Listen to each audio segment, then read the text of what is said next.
Hello. Our story begins inside an N1 starfighter in the Royal Hangar Bay of Theed. Anakin was told to wait here by Qui Gon, and after watching a number of destroyer droids roll out of a separate corridor to pin down the Queen and her unit, Anakin moved the vessel forward. He was hoping to help them, being selfless in his desires. But R2, who was still connecting to the astromech panel inside the back of the ship, wasn't fully ready. Anakin wheeled the ship in the wrong direction, being that the controls were slightly inverted compared to his old pod racer. His hand gripped one of the many control yokes as the vessel wheeled right. It hovered across the pristine floors of the hangar, and he tried to whip it back around to help the Queen, like he was trying to do to begin with. As his hand grabbed one of the yokes, he saw the hooded figure who tried to run him over on Tatooine. He was confused why this individual was here, and upon realizing his friends, Obi-Wan and Qui-Gon, were also in danger, he picked at the devices inside the cockpit of the ship. He swiftly moved between dials and toggles, hoping to do something effective. This was so much more different than pod racing, because all the controls were very different. The vehicle he created for racing in the Boonta Eve Classic was a much more barbaric thing compared to the Royal Navy of Naboo. Anakin twisted knobs, hoping that something would click. Then, R2 gripped the vessel and pulled it to a hard stop. The horned individual looked directly at the ship, questioning what was happening. Maul immediately looked at the 10-year-old boy on the inside, which confused him more than anything else he had ever seen. What was happening here? An even better question was, why? He pulled his lightsaber into an ignition, revealing the crimson blade Anakin had also seen on Tatooine. Inside the cockpit, he questioned himself. What did this do? And he pulled a lever backwards, launching 2 missiles out of the starship. Qui-Gon used the Force to push Obi-Wan out of the way as he too fell backwards. The rocket smashed into the ground, detonating the floor and lobbing Maul across them into a wall behind him. He looked up, and before he could see the nightmare child, he was confused. Where had his legs gone? Maul's eyes darted around the room to see his right leg slung over a container, with his left leg on top of Kenobi. How did this? Before he could complete his thoughts, another volley of missiles clobbered him, killing Maul instantly, but also, in a funny way, dropping the wall he was against on top of him. Qui-Gon yelled at Obi-Wan to get Anakin out of that ship now, as he moved to investigate the destroyed wall, hoping to capture the Sith assassin and question them. He had no luck with that, as he struggled to even lift the debris from the body. As Obi-Wan got up to run over to Anakin, the N1 twisted to the left, this time, lining up a shot towards the destroyer droids, and Anakin, filled with tons of adrenaline, fired away, destroying the destroyer droids that were stopping the Queen from securing the palace. The N1 drifted forward, towards the edge of the hangar bay, but Obi-Wan was able to jump on top of it and get the astromech to stop the vehicle from going any further, before Kenobi got Anakin out of the ship so Qui-Gon could scold him or whatever. Once they got down from the vessel, Obi-Wan was instructed to join the Queen in her capture of the throne room. The 2 of them would be right behind. Kenobi nodded and jolted off in the other direction. Anakin apologized to Qui-Gon for putting his life in danger. He was just trying to help Padme, but he accidentally turned towards him. He reminded the Jedi Master of the assassin's attempt on his life at Tatooine, and Qui-Gon just explained that he wasn't upset. There wasn't a need to apologize, he had done fine. He was the first person that he was aware of to see a Sith and kill one in the last 1,000 years. That was quite a feat, one that he should be proud of. Young Skywalker didn't really know what to say, so he just smiled and told Mr. Qui-Gon that he was happy to help. With Maul gone, one might assume that the Jedi would easily secure the throne room, and therefore win the battle, but they wouldn't. Anakin would follow along, staying put behind one of Captain Panaka's elite guardsmen. Jinn and Kenobi would take point and lead the Queen with their guards into the throne room, where they would capture Gunray. However, a total victory would not come from this. Without the destruction of the Trade Federation battleship, the droids fighting across Theed and the grasslands were not shut down. They continued fighting until the Gungan forces surrendered. Inside the capital, guerrilla fighters continued to pepper the droid forces, but this was only the beginning. Due to the viceroy of the entire Trade Federation being trapped on Naboo, the council of leaders within the Federation itself made a judgment call. They had been trusting of the Sith Lord for some time, and he had promised them control over this territory. Sidious promised them a perfect case against the Republic, and with Valorum's removal, it was clear that their work had been effective. The inconclusive battle for Naboo was proof enough that the Federation should send more of their warships to the planet to secure it. Essentially speaking, the Viceroy was captured, and Theed for the most part was secured, thanks in part to Maul's death and the aid of the Jedi. But the Kid and Nemodians were businessmen. They believed they were owed this territory, because Sidious had promised them control, so they were going to take it with force. This was a tight situation overall, but basically for the Federation, they saw the Republic choosing a new chancellor, and felt fragility. Instead of the old guard finishing off the entire scandal, they put an entire new administration in to fix it. Due to how long it took for everything to get done within the Senate, it was just enough time for the conglomerate to get their control over Naboo, force a treaty, and reclaim their territory after rebelling against the Republic's tax codes established under Valorum's rule. Sidious highly discouraged this, but the Federation neglected to listen. They thanked the Sith Lord for his advice, but this was their chance to fully reclaim their power and re-establish the free trade zones they'd been controlling prior to the new regulations. Sidious was courteous to suggest this move. They intended to see it through to completion. This really irked Palpatine, because he had to pretend to care at all about his own home world. He would have preferred to be over and done with this, but the blockade turned siege of Naboo could be damaging for his public relations, and now that Maul and Plagueis were dead, he had no one to do missions for him, aside from Dooku. In a weird way, because Qui Gon never died on Naboo, it made Dooku's transition into Sith apprentice a lot easier. He could turn Jinn when he finished his mission on the besieged world. For the time being though, he wouldn't have the chance to kill Yaddle, and he could focus on taking advantage of this blockade by creating a semi-formed alliance with the Federation upon their finishing of the Naboo campaign. As the Sith were mobilizing with Kamino removed from the Temple archives, Obi-Wan and Qui-Gon continued to assist rebel forces with gathering their supplies. The fight for Naboo was a strenuous one, and as the first week or so of combat went by, the Jedi were turned into warriors. The blockade that once was had increased size tenfold.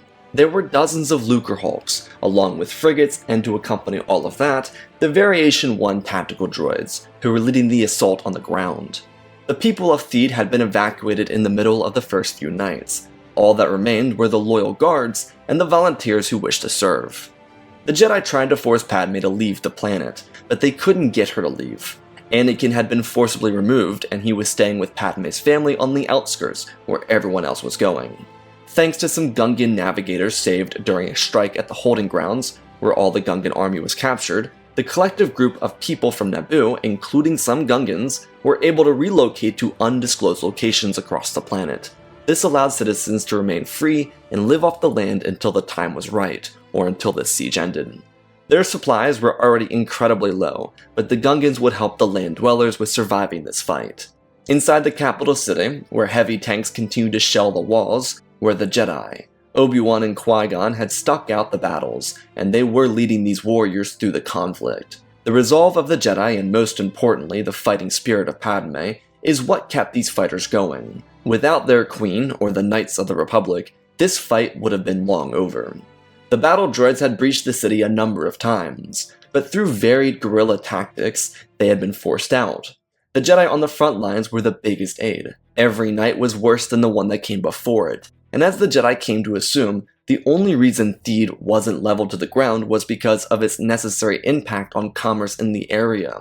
If the Federation completely destroyed the city, then their push for free trade wouldn't be worth it, because they'd have the territory but nowhere to actually put their supplies or profits. The siege for Theed, and therefore Naboo, was consistently grueling.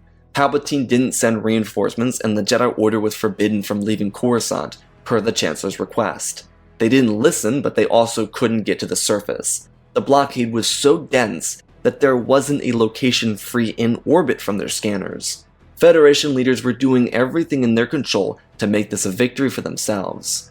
With the battle looking hopeless, the rebel forces were able to free the rest of the Gungan army in a night raid on the main operation of the droid army. This night attack was led by Kenobi. Master Jin had established a strategy, and in a masterful stroke, he was able to encourage the droids to hold at the city gates, giving Kenobi and his squad more maneuverability in the prison camp far outside of it. One of the biggest reasons the Naboo held wasn't due to their brilliant strategies, it was their resourcefulness. Without totally leveling the capital, the heavy tanks were brought in to kill the infantry, but the Naboo guards followed the Jedi in capturing their AATs, and then using them against the droid forces. Once they pushed an army out of the city, the rebels would line their captured tanks up and rig them to do a multitude of things. Among them were firing at tripwires, detonating at booby traps, and even ramming divisions of battle droids, because droids didn't have the wit or understanding to dodge incoming tanks. It was a continuous rotation of this same strategy, and it saved the Naboo hundreds of lives. With the freeing of the Gungan army, Obi-Wan was able to lead a counterattack in the middle of the night, blindsiding the Federation's frontline operation outside the city gates, and giving the rebels even more military supplies to use. The counterattack worked to perfection, because the droid forces under Neimoidian command never went into the city at night. They had done it earlier in the month with a Federation general, and he was killed, before being hoisted up above the city gates as a warning sign. This encouraged the droids to not attack at night. This combat just proved to the Federation's leadership that they had to account for more when creating their droid army. With the forward position falling and the month coming to completion with an unknown amount of rebel soldiers killed, the Kidda Neimoidians heading the siege decided to authorize a peace treaty, essentially surrendering their efforts to seize the planet. The Federation had accumulated too many losses during this attack, and without breaking past the walls of Theed or even finding the rest of the citizens on the planet, it proved that their effort was too costly. They had spent millions on the assault within the first couple days or so, hoping that they'd be able to accomplish a quick victory. But all in all, this attack would cost them over a couple hundred million credits. This was mostly due to placing so many of their forces here in an attempt to scare the Naboo. This didn't even account for the lost battle droids. Most of their financial losses came from the fact that pirates, smugglers, and local cartels struck at trade lines across the galaxy. The Federation came down with such strength on Naboo that they didn't realize how vulnerable their other territories were, because these forces were usually stationed across the galaxy. With battle droids, Lucrehulks, and cruisers at every checkpoint, it's hard to allow large-scale looting. But when all of that presence is redirected for what was supposed to be a show of force and a cakewalk, they proved that they weren't nearly as strong as they thought they were. The looting amassed great wealth for the people that the Trade Federation took advantage of. The peace treaty the Federation brought to Padme was hastily rejected. They had done millions of credits and damages to her home world, not to mention the mental anguish for her people. They would pay her handsomely to end this. If they didn't, then she promised that the Republic would be right behind her. The Federation goons knew this was a bluff because Palpatine had been under such scrutiny over the events, but they knew she didn't know that, because everything had pretty much been blocked on Naboo. The deliberations over the treaty went on for a couple days, and the Federation considered backstabbing her, but she continued to threaten Gunray's life. The eventual deal promised Naboo a number of consistent payments to help rebuild their infrastructure and afford proper psychiatrists and therapists for the population. In all fairness, the Federation didn't have to comply with this, but they were hoping to ease some tensions with someone who had proven their mettle. Padme, in the span of a month, forced Valorum out of power on Coruscant, captured Nute Gunray, and withheld a month's worth of sieges from the Trade Federation. They were genuinely impressed, but their gripes now turned towards Nute Gunray, who had assured them that this would be an easy victory. Sidious had discouraged them, but it all started with the Viceroy that demanded that they go to Naboo, like the Sith Lord suggested. The Jedi Council would amass on Naboo for the ceremony that followed, and Palpatine would also be there, but he wasn't present in good spirits. He had neglected his own people, and they weren't too fond of him.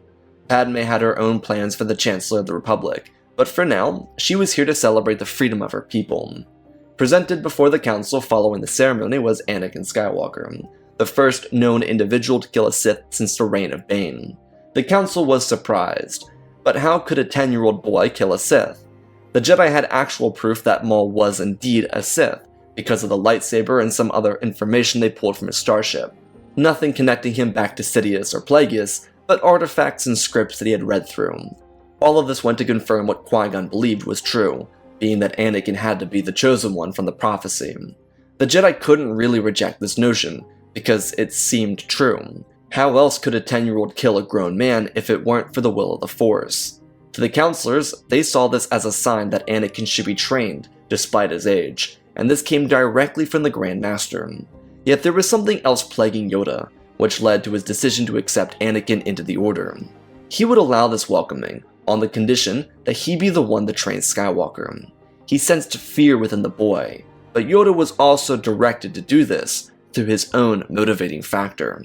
Since the siege at Naboo started, Master Dooku had abandoned the Jedi Order. Where? No one knew. He had spoken to Yaddle and she had since stepped down from the High Council, but she hadn't been killed. Dooku's betrayal of the Jedi Order was one of the most hurtful things to ever happen to Yoda, and he had watched hundreds of his friends, mentors, peers, and students die over the years from natural causes. He was truly impacted by Dooku's leaving, and he wished to replace the hole in his heart with the training of a student that could correct his own wrongs. Yoda made this deal with Qui Gon, one that the Jedi Master accepted readily, because all that mattered to him was Anakin's training. He didn't care who did it, and while he would have preferred it to be himself, he was content with the result regardless of who instructed the boy. With Kenobi becoming a knight and the Jedi Council leaving Naboo together with the Chosen One, Qui-Gon was given an instruction. Due to Dooku not resurfacing at Sereno as their count yet, no one knew where he was. Yaddle was currently searching for him, so Master Jin was instructed to find Yaddle and assist her with her search for Dooku. Qui-Gon was willing to go and ready, leaving Obi-Wan to return to Coruscant, so that he may begin his life as a Jedi Knight, without the prospect of training another. Obi-Wan's first objective was to return to the Jedi Archives, so he could catch up on everything he missed. Kenobi would encounter a bunch of other Jedi watching the stirrings displayed within the Senate. It was so fascinating, and politically it led to what could be best described as a split floor. Palpatine was struggling immensely with his public relations ratings, because of the event at Naboo. He was brought in to rectify it, and he hadn't. The Jedi, and now 15-year-old Queen, did. The Federation refused to cooperate with the new Chancellor, in hopes that one of their own could make a power play for the role of Chancellor. But what was even more damning was the change that the Federation had incurred. They didn't realize it, and no one had at this point, but the Federation had accidentally just opened the door for every other conglomerate. See, the Commerce Guild, banking clans, Techno Union, and a multitude of others with representation within the Republic saw the writing on the wall. The Republic had no standing military, therefore, how could they stop a movement to secure territory? These major businesses were all after that shiny credit, and if the Republic wouldn't stop them, then who exactly would? Palpatine and Masameda were busy fending off the rise of tension within the Senate. There were bills proposed by individuals who were in disbelief over the siege of Naboo. There were calls for Nute Gunray's head, and yet at the center were the deliberations that halted everything from going forward. People with their pockets lined by the Federation wouldn't turn on them. The free trade zones were no longer up for debate. Therefore, the Republic needed to figure out how they would punish the Federation, but no one was coming to a resolution. Obi-Wan and the other Jedi watching knew a volcano was bubbling. How it would explode could determine the fate of the Republic entirely. The Council had their eyes on it as well, because they also didn't know how this would directly affect them. They weren't a business by any means, but they were regarded as an entity in the same fashion as, say, the Techno Union. Whatever fallout could inevitably trickle down to them too. Outside of this, Master Yoda and Anakin sat inside a small chamber, on the outer edge of the temple. They were seated on the ground, and Yoda was speaking to Anakin. Their conversations were genuine, and Yoda was very open and vulnerable with his new student. This was a very challenging course for Yoda to go down, because no Jedi he had ever trained had been like Anakin, not even Dooku. He wished to make their training as easy as possible, but something that became readily clear is that they were no different. From 880 or so years old to 10 years old, they were both in pain. Yoda had lost his student to who knows what, and Anakin left his mother behind on Tatooine. The grief of knowing someone was still alive, but not being able to save, protect, or help them was immeasurable. They both felt it, and within these conversations it brought master and apprentice together. No longer was Yoda seated in his chair, leering at Anakin with his preposterous stances on individual emotion or feeling. They were nearly one and the same, and they were brought together through the Force. It opened Yoda's eyes more than any singular instance had in his life, and he accepted the challenges it posed, as he wished to lift Anakin in the same way Skywalker had for him in their short time together. Qui Gon Jinn and Yaddle grouped up on Alderaan, where Yaddle's trail had run cold. They were now moving from the gorgeous world of Alderaan to another core system, one being named Ixtalar. The Jedi had no inclination to believe Dooku became a Sith. They were looking for him, specifically Yaddle because she wanted to use his ideas and knowledge to retrofit the Jedi Order. The Siege of Naboo was a clear indication that Dooku's beliefs were correct in theory, but needed to change in action. Yaddle hoped that she could find him and encourage him to rejoin their order, and now with Qui-Gon by her side, her hope was doubled. She had been led to Alderaan after going to the underworld, and learning reports that a Jedi had been there. A rogue who had killed a kingpin before dicing up a smuggler of sorts and then taking their vessel, after abandoning their own Jedi ship. Yaddle promised reparations for the losses until she realized who they were, and told them that she would turn a blind eye to it, just for now, hoping that they would change who they were and become better people. On Alderaan, Yaddle found the ship that Dooku had apparently taken, but she lost track of him. Luckily, she found a ship trader who told her that the individual wearing Jedi robes with jet black hair had taken the ship just to hop away to Ixtalar. Qui-Gon and Yaddle would group up inside the same shuttle, due to Qui-Gon bringing a Delta 7 starship to Alderaan. When the two landed at the next planet down the line, they continued their search. During their short trip through hyperspace, Yaddle informed her colleague of what Dooku said to her before leaving, and Qui-Gon found it to sound like his instructor. Master and apprentice always held similar beliefs, but Dooku always took things 2 steps too far, even in Qui-Gon's mind. He believed that what his master had done was see the fault of the siege as a Jedi problem, when in reality there were bigger flaws in the galaxy than the Jedi's complacency. There was nothing they could have done to prevent it, and even in Qui-Gon's mind, if it hadn't been for the Jedi, the Queen would have been subjugated to an elongated blockade, trade restrictions, or even worse. It was the Jedi intervention that assisted Padme with saving her people and freeing her planet. Qui-Gon's stance inspired Yaddle to see the best of the Jedi Order, and in that, she believed that Qui-Gon's philosophy should be more widely shared amongst the Order. He took a terrible situation and saw the best of the people, especially those who were in it, which meant a lot, because Qui-Gon absolutely abhorred being a warrior in the way he was during that month. As a Jedi, it was his duty to be a fighter during that siege, but he vowed to himself following Naboo that he would never fight in an extensive combat again. He hated what it did to people, stripping them down to the most barbaric form, and turning their main orientation in life to combat. Point being, that after everything he and his student had endured together, he saw the best in the situation. It was how the Jedi should start to perceive the galaxy around them, and who they were and what they meant to people. On Coruscant, chaos erupted. News hit the capital with unnerving revelations, ones that were most felt by Obi-Wan inside the halls of the temple. He and a half-dozen other Jedi gathered around a news report of the Commerce Guild striking Onderon as an attempt to gather more territory for themselves. A blockade was planted around the planet, and droid forces were deployed.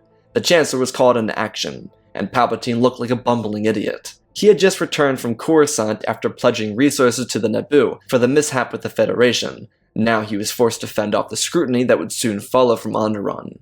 The Republic looked weaker than ever before, and without a stable military, they allowed these massive powers to just walk all over them. There were calls for a military creation act, there were calls for a resignation, and there were calls for Palpatine to appease these powers. It didn't stop there, because in the following day, the Techno Union would make a strike at Kuat, believing that in securing the Kuat drive yards, they could enhance their military and grow their trade fleet. It was a brilliant move on their part, and it had Palpatine going to the Jedi for help. But in a stunning move, the High Council rejected it. And they did it because Palpatine wanted to play politics with his own people on Naboo. They outright told Palpatine to bite the bullet, because they were not going to play politics with people in danger. While it sounded cruel from the Council, it wasn't. They had actually already sent operatives to each planet to help with these blockades, but publicly, they would not support Palpatine.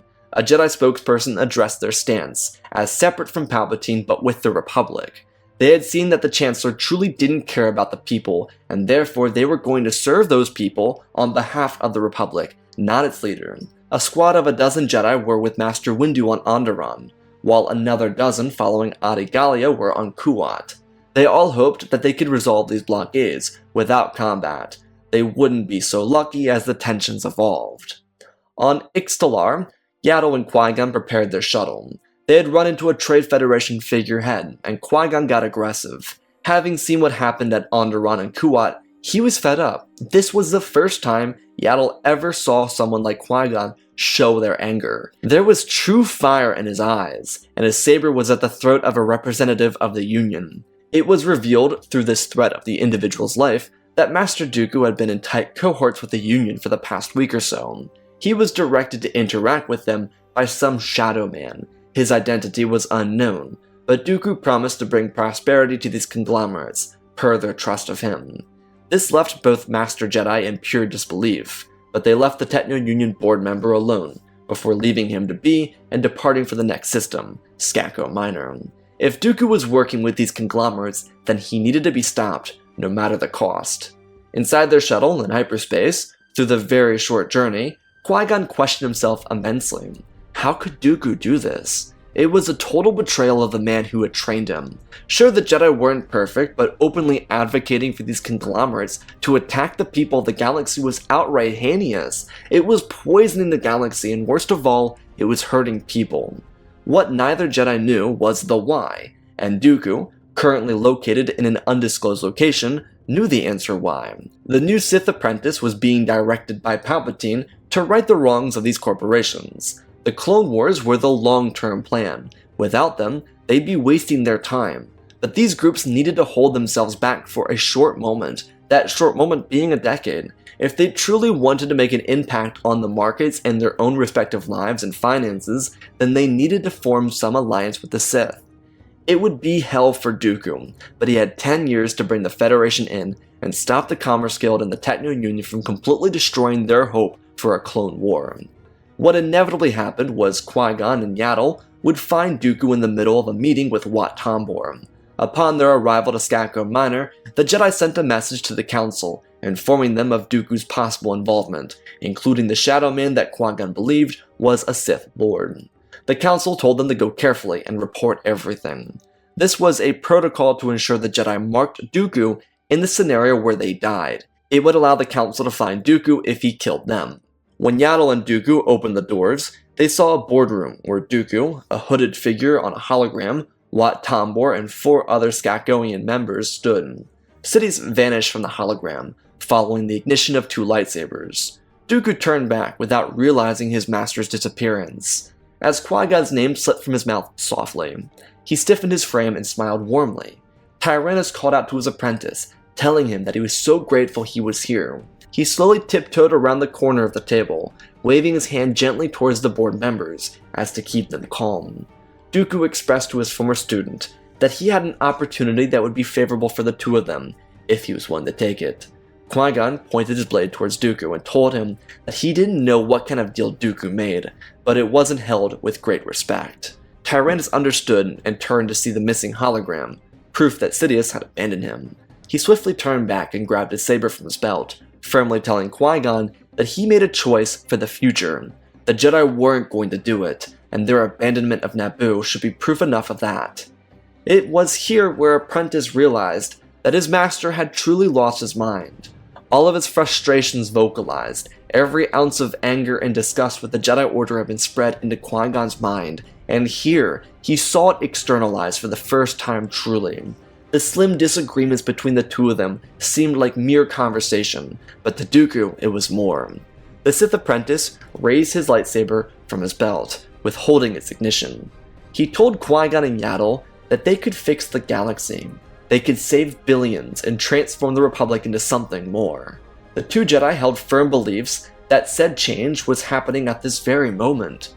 What Dooku had done was accelerate the natural course, and if he was serving a Sith, then he was an enemy of all of them. Qui-Gon pleaded with his former instructor to see that this wasn't the right path. He was being led by a lie, and in his frustration and in his belief that Yaddle had corrupted his former apprentice, Dooku lunged at the 2 Jedi, igniting his lightsaber. Master Jinn took the brunt of the strike by throwing himself in front of Yaddle.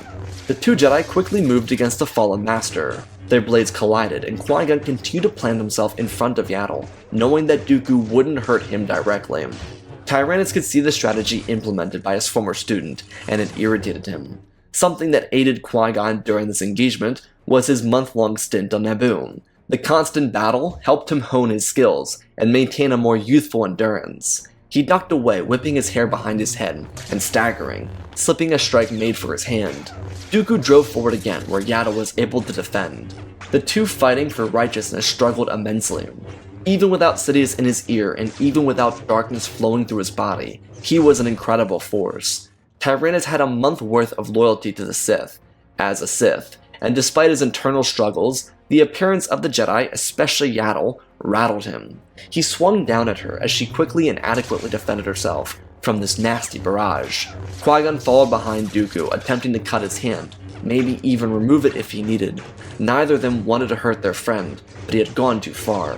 Dooku defended his back by slapping Jinn's strikes away from him. Yaddle leapt up to the table and lunged back, before defending his strike and being thrown into the wall with such ferocity. Dooku turned around and bashed Qui-Gon back into another wall, before wheeling around the corner of the table again to end Yaddle's life, so that he could convince Qui-Gon to join him alone. The fallen Jedi stepped towards her and towered over the Master Jedi. Just as Dooku was about to drag his weapon across her, he heard his name. Before he turned around, Dooku told his student to not be so hasty.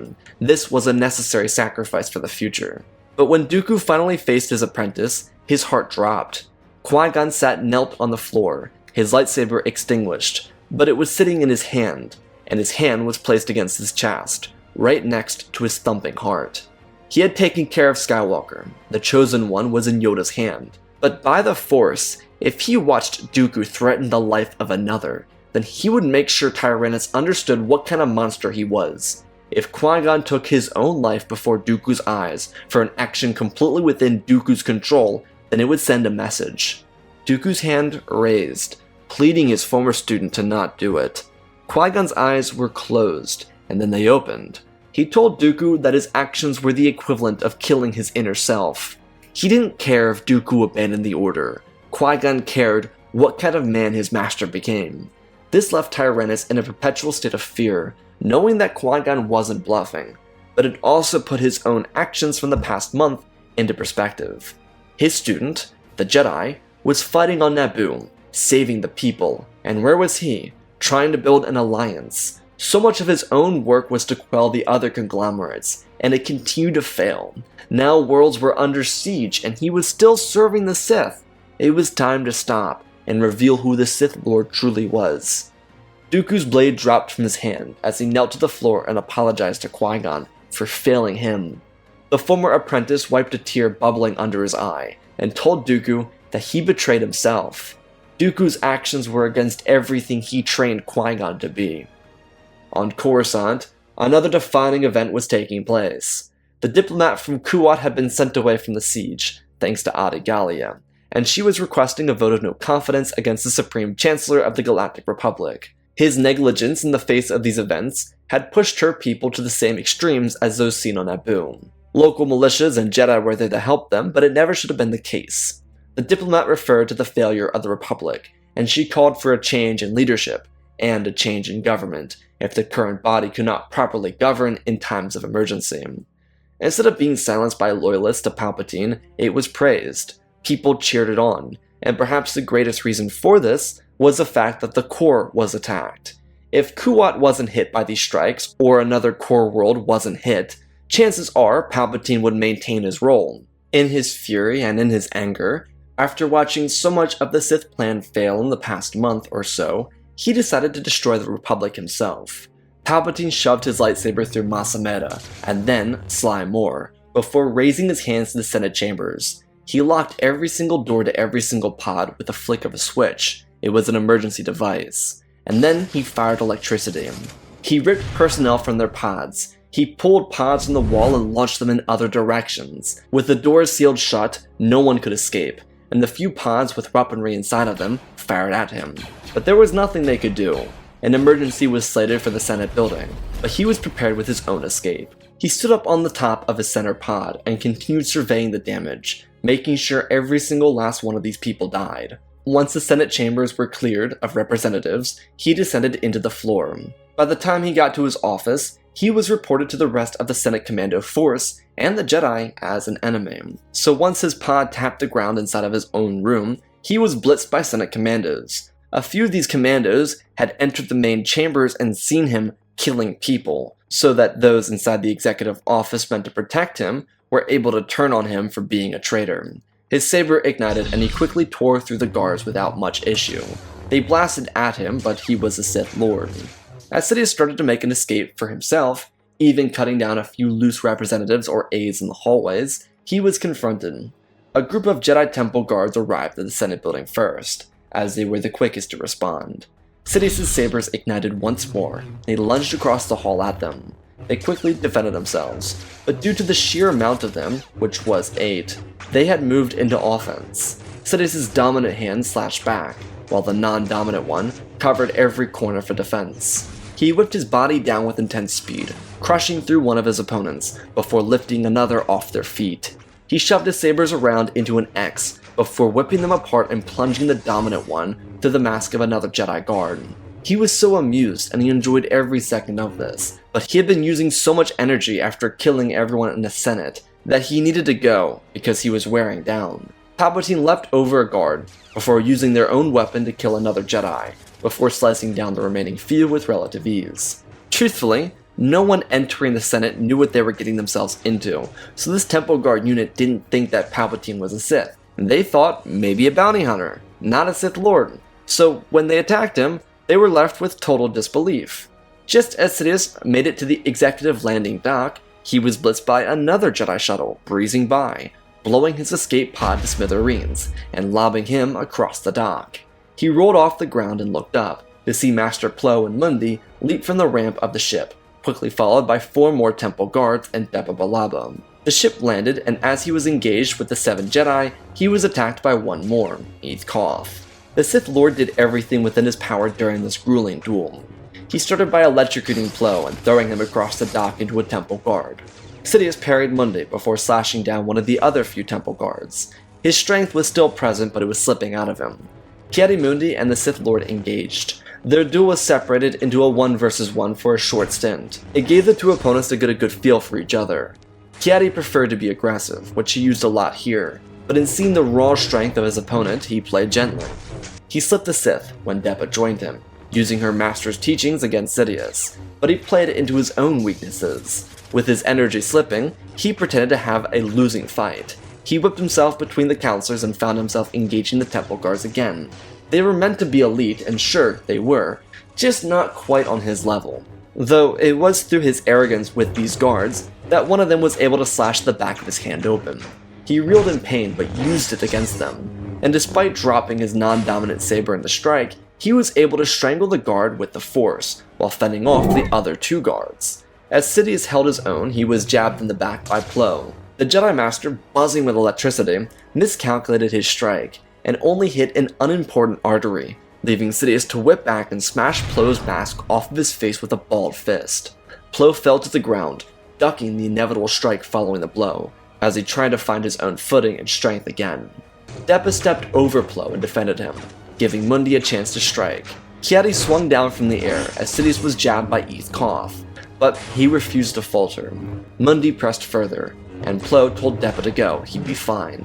As Ki-Adi-Mundi and Sidious re-engaged, with Eeth Koth continuously striking at his back, Depa dove for his legs, catching Sidious's calf, and giving Eeth Koth a chance to stab Palpatine through his spinal cord and out of his chest.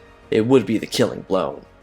The collective death of the entire Senate would be the catalyst for serious change, but not without consequence.